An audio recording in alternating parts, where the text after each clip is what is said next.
Okay, so objective 3 is find the difference quotient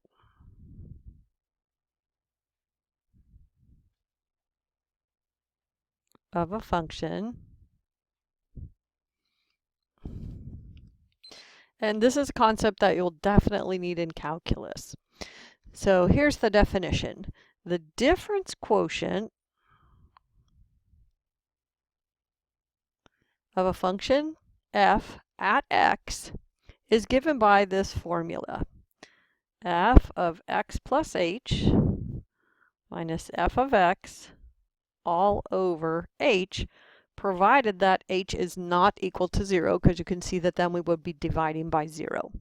So see how it's a difference. So f of x plus h over f of x, here's the difference. And then dividing by h, that's what makes it a quotient. So it's the difference quotient. And if a picture would be helpful, here's a picture of f of x. Here's some particular number x. So here is the f of x value. Then here is x plus h, a little ways along the x-axis, a distance of h. And then here's f of x plus h. So if you draw this slanted line between these 2 points, you'll see that the slope of that slanted line is the difference in the y-coordinates over the distance between the x-coordinates. So that's what the difference quotient is telling you about.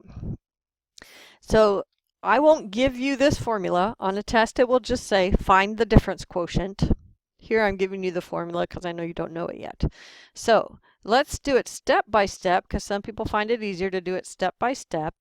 F of x plus h says I should plug in x plus h everywhere I see an x. So some people find it useful to write the function as a fill-in-the-blank function. F of whatever says 3 times that thing squared minus 2 times that thing plus 6.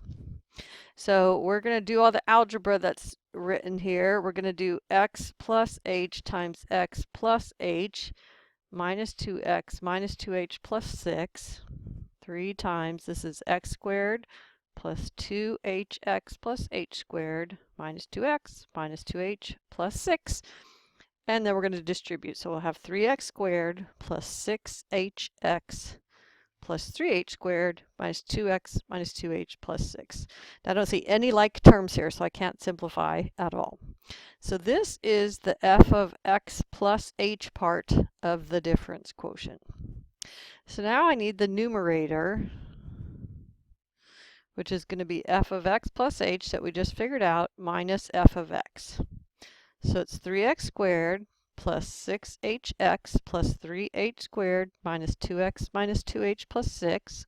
So that's the f of x plus h part, minus, in parentheses, whenever you're subtracting, you need those parentheses, and we subtract the original given function, f of x. So lots should happen here. 3x squared plus 6hx plus 3h squared minus 2x minus 2h plus 6 minus 3x squared plus 2x minus 6. So these 6's cancel, plus 2x minus 2x, 3x squared, and minus 3x squared. So we have left 6hx plus 3h squared minus 2h. But at this stage, every term should have a factor of an h in it, which I can factor out. So I'm factoring out h. So then here's the last step. I need to take this numerator that I just simplified. So the numerator is this part right here, over h. So I have h times 6x plus 3h minus 2 over h, and the h's will cancel. So my answer is 6x plus 3h minus 2. Okay, and then we'll do 86 together because it's much trickier when you have the x in the denominator. So we'll do that one together. Okay, and then objective 4 is to find the domain of a function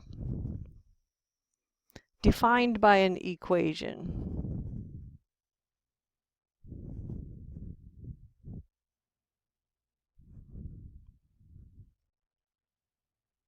Okay, so the domain of f is all of the values of x that are allowed as inputs to the function.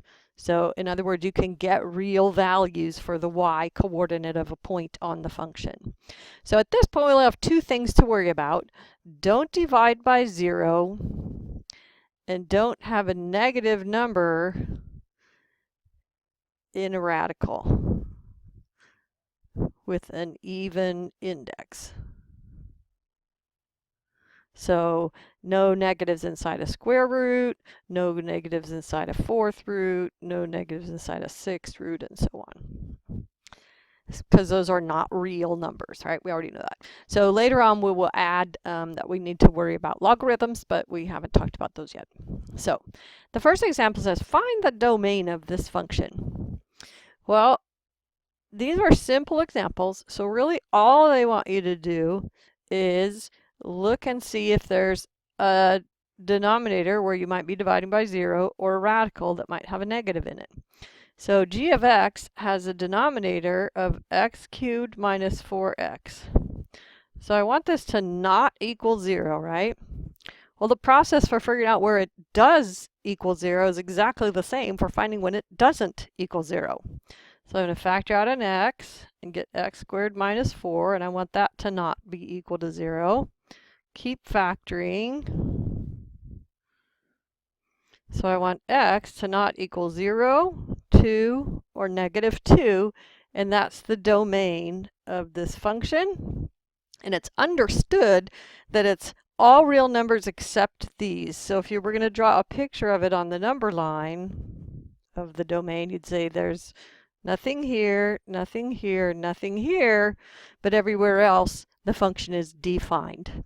So the domain can be described as what has to be left out or as what has to be included. Either way is fine. So the domain of this function and this function are slightly different. So we're going to talk about those in class so that we can talk about that subtle difference. And the objective 5 is form the sum, difference, product, and quotient of two functions. So there's more than one way to combine functions. This is called combining them algebraically. And then we'll talk about composing two functions, which is a different way of combining them. So if f and g are two functions, their sum, f plus g, is the function defined by f plus g of x, and you find it by doing f of x plus g of x. And the domain of the function, that's the two added together, is the intersection. So this upside down u means intersection. So it's all the numbers that are in the domain of f, and, so it stands for the word and in the domain of g. Anything that doesn't work in either one of them has to be left out of the combined function. So really similarly for the difference, you find the difference function by forming the difference of the two functions, and again the domain is the intersection of the two. The product function is found by doing the product of the two functions, and again the domain is the intersection. The only one that's a little different is f over g of x equals f of x over g of x, provided that g of x is not 0. So the domain is the intersection again, but also excluding any values of x that would make the g function 0. So we'll do this problem in class so we can talk about it together, and that's the end of section 3.1.